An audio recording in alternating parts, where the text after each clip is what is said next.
देहरादून के लोगों के लिए एक अच्छी खबर है। स्मार्ट सिटी के तहत 10 और बसों का संचालन हो गया है। सीएम पुष्कर सिंह धामी ने बसों को हरी झंडी दिखा दी। खुद भी बस में बैठकर उन्होंने सफर किया।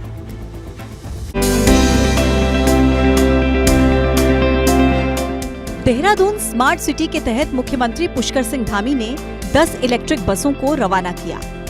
ये इलेक्ट्रिक बसें आईएसबीटी से मालदेवता और आईएसबीटी से सहसपुर रोड पर चलेंगी। इस दौरान मुख्यमंत्री पुष्कर सिंह धामी ने बस में बैठकर सफर भी किया। सीएम ने एक पैसेंजर की तरह बस का टिकट लिया और घंटा घर तक बस में यात्रा भी की। अब आपको बताते हैं कि इन इलेक्ट्रिक बसों की खासियत क्या है। इलेक्ट्रिक बसों के संचालन से पर्यावरण को नुकसान नहीं होगा। ग्रीन और क्लीन सिटी के लिए भी इन बसों के संचालन से मदद मिलेगी। इनके संचालन से पब्लिक ट्रांसपोर्ट को बढ़ावा देने में मदद मिलेगी। इन बसों के संचालन से वायु और ध्वनि प्रदूषण भी कम होगा। स्मार्ट सिटी के तहत 20 इलेक्ट्रिक बसों का संचालन देहरादून में पहले ही किया जा रहा है। इनके बेड़े में अब 10 नई इलेक्ट्रिक बसें शामिल हो गई हैं। इस तरह से अब देहरादून की सड़कों पर 30 इलेक्ट्रिक बसें दौड़ रही हैं। एबीपी गंगा के लिए देहरादून से रवि कैंतुरा की रिपोर्ट। पिथौरागढ़ के धारचूला में नेपाल की तरफ से पत्थरबाजी की गई है। तटबंध का निर्माण कर रहे मजदूरों पर पत्थरबाजी हुई। धारचूला में नेपाली तरफ से झूला पुल भी बंद कर दिया गया। तस्वीर आपको दिखा रहे हैं पिथौरागढ़ के धारचूला में, जहां नेपाल की तरफ से पत्थरबाजी की गई है। तटबंध का निर्माण कर रहे थे मजदूर और उन पर यह पत्थरबाजी हुई है। धारचूला में नेपाल की तरफ से झूला पुल भी बंद कर दिया गया। काम चल रहा था, तटबंध का निर्माण कर रहे थे वर्कर्स और उन्हीं पर पत्थरबाजी हुई है। नेपाल की तरफ से झूला पुल भी बंद कर दिया गया।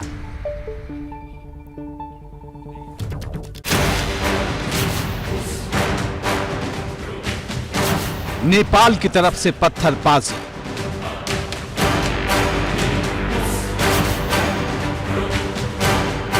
धारचूला में नेपाल की तरफ से आए पत्थर।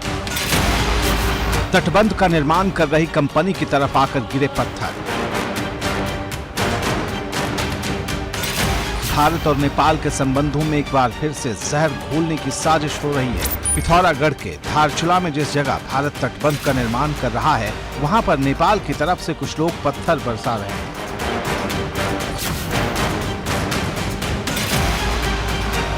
इन पत्थरबाजों ने भारतीय इलाके में तटबंध का निर्माण कर रही कंपनी की तरफ भी पत्थरबाजी की। इस वीडियो में ये पत्थरबाज साफ साफ दिख रहे हैं। इन्होंने नदी से पत्थर उठाए और फेंकने शुरू कर दिए।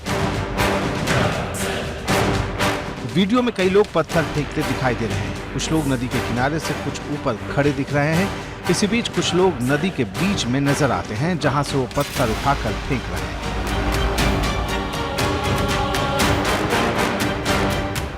भारत की तरफ से धारचूला में काली नदी पर तटबंध बन रहा है। नदी के कटान को रोकने और सुरक्षा के लिहाज से उटखोला में तटबंध का ये निर्माण किया जा रहा है। कंस्ट्रक्शन कंपनी के मजदूर जब तटबंध निर्माण के काम में लगे थे, तभी नेपाल की तरफ से कुछ लोगों ने पथराव शुरू कर दिया और यहाँ अफरा-तफरी मच गई। मजदूर पत्थरों से बचने के लिए इधर उधर भागने लगे। धारचूला में भारत सिर्फ अपने क्षेत्र में तटबंध का निर्माण कर रहा है, मगर नेपाल की तरफ से कुछ शरारती तत्व लोगों को भड़काकर पत्थरबाजी करवा रहे हैं। एबीपी गंगा के लिए धारचूला से नीरज कुमार की रिपोर्ट। नेपाल की तरफ से पत्थरबाजी की घटना के बाद अब धारचूला में काली नदी पर बना झूला पुल बंद कर दिया गया है। ये बताया जा रहा है कि नेपाल की तरफ से झूला पुल को बंद किया गया है और इस पुल से होकर दोनों ही देशों के लोगों के बीच आवाजाही होती है। हर दिन हजारों लोग नेपाल से भारत और भारत से नेपाल के बीच आवाजाही करते हैं, मगर अब नेपाल की तरफ से झूला पुल को बंद कर दिया गया है। इसके बाद अब ये मामला और बढ़ता हुआ नजर आ रहा है।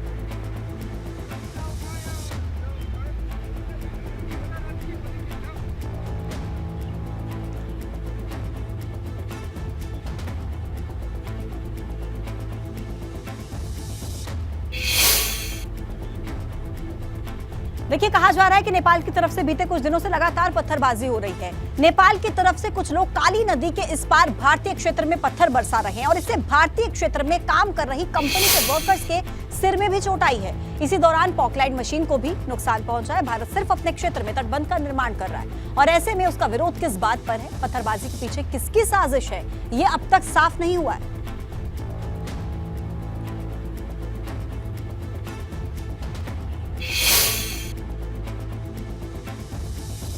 लोकल्स तक इनको इन्फॉर्मेशन नहीं पहुंची होगी। हम लोग एक बार जिनको भी डाउट्स हैं उनको बुलाएंगे अपने ऑफिस में और सारे डाउट्स क्लियर कर देंगे।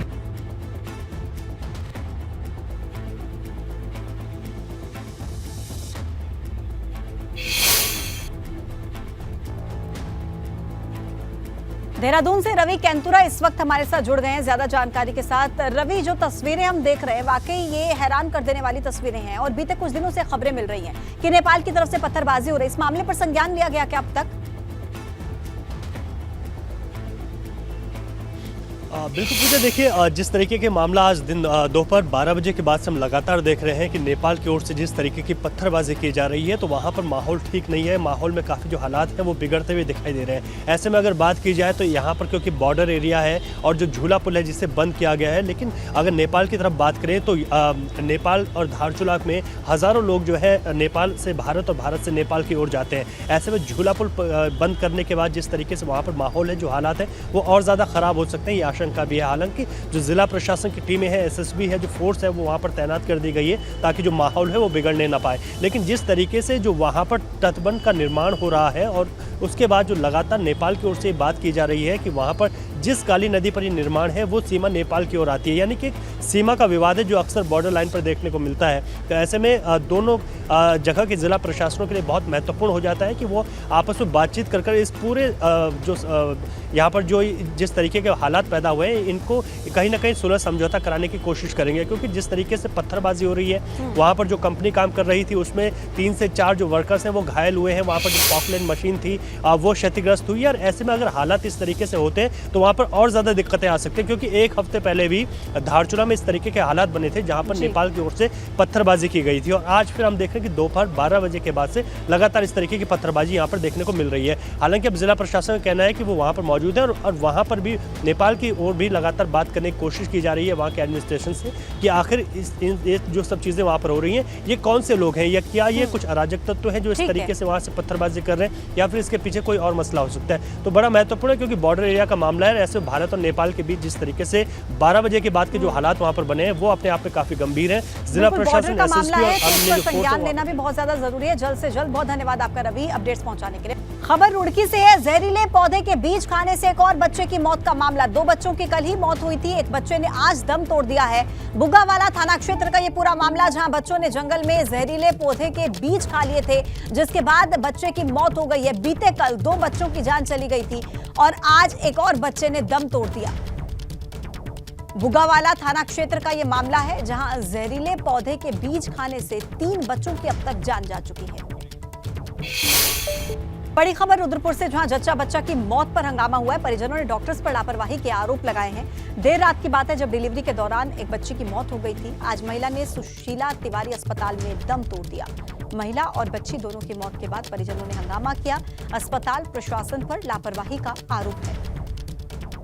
देर रात की घटना जब डिलीवरी के दौरान पहले बच्ची की मौत हुई, फिर आज सुबह महिला ने भी सुशीला तिवारी अस्पताल में दम तोड़ दिया, जिसके बाद परिजनों ने अस्पताल में हंगामा किया।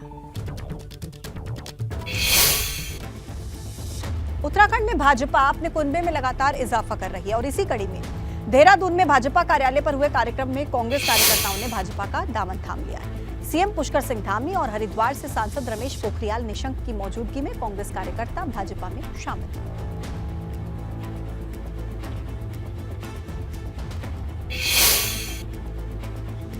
इस बीच एक बड़ी खबर, देहरादून में कांग्रेस कार्यकर्ताओं के राजभवन कूच का मामला। कैंट थाना प्रभारी और एसआई लाइन हाजिर कर दिए गए हैं। विनय कुमार को मिला है कैंटा थाने का चार्ज। बड़ी जानकारी, देहरादून में कांग्रेस कार्यकर्ताओं के राजभवन कूच का यह मामला सामने आया है, जहां कैंट थाना प्रभारी और एसआई को लाइन हाजिर कर दिया गया है। विनय कुमार को कैंटा थाने का चार्ज मिला है।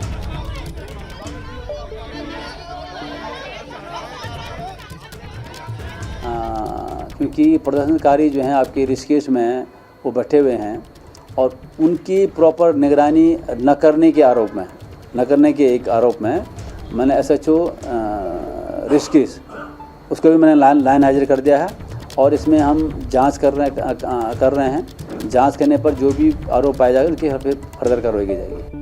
देहरादून में विपिन रावत नाम के युवक की मौत के मामले में पुलिस ने आरोपी पति पत्नी को गिरफ्तार किया। 23 नवंबर की रात देहरादून के प्रिंस चौक के पास आपसी विवाद के चलते विपिन रावत पर बेसबॉल की स्टिक से हमला कर दिया गया था। घायल युवक की शनिवार को इलाज के दौरान मौत हो गई। इस मामले पर कांग्रेस ने भी कल प्रदर्शन किया।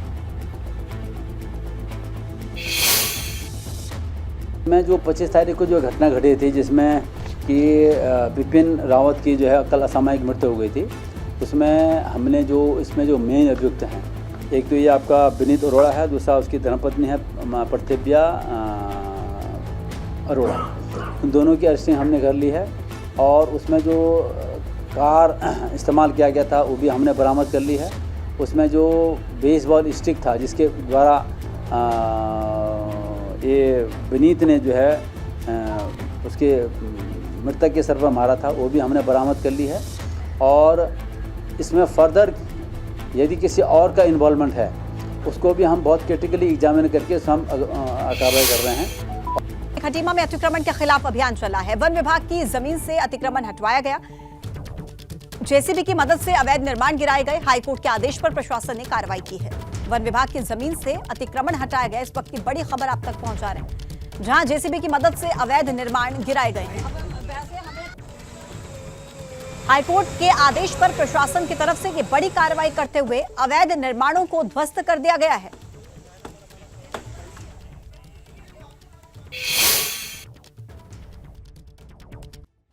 अवैध निर्माण के खिलाफ प्रशासन कार्रवाई कर रहा है। पिछले 2 दिनों से लगातार ये कार्रवाई चल रही है और इसी को लेकर लोगों ने कैबिनेट मंत्री गणेश जोशी से मुलाकात की। लोगों का कहना है कि उनकी नाराजगी अतिक्रमण के खिलाफ नहीं है, मगर सिर्फ उन्हीं लोगों पर कार्रवाई की जाए जिन्होंने वास्तव में अतिक्रमण किया है।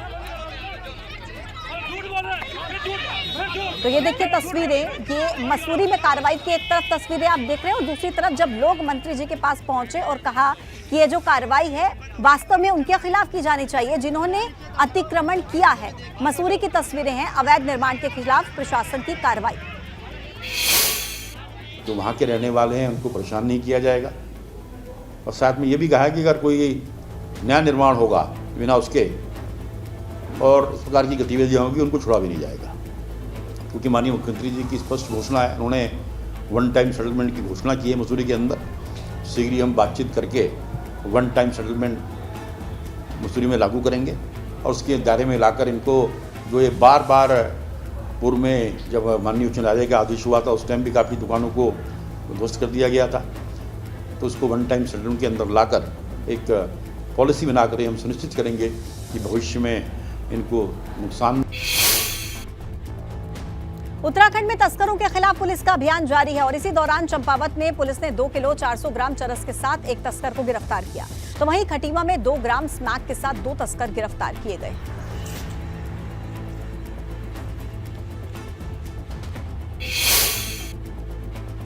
अल्मोड़ा पुलिस ने भी नशे के खिलाफ अभियान छेड़ दिया है। पुलिस ने इस दौरान शहर में चेकिंग की। पुलिस की पेट्रोलिंग टीम शहर में नशे और ट्रैफिक नियमों की अनदेखी करने वालों पर कार्रवाई कर रही है।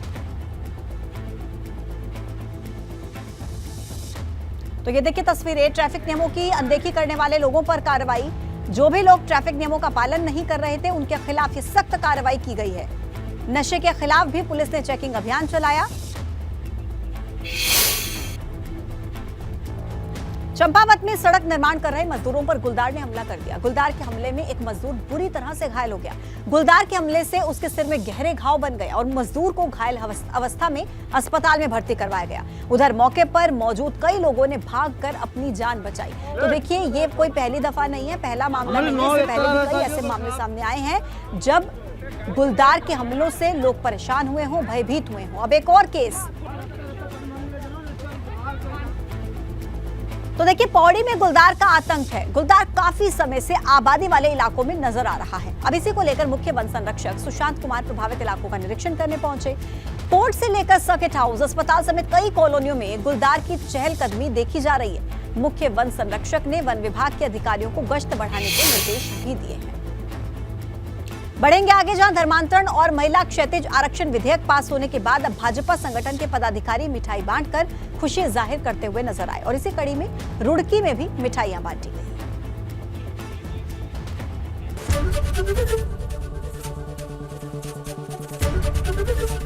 एबीपी गंगा, खबर आपकी, जुबान आपकी।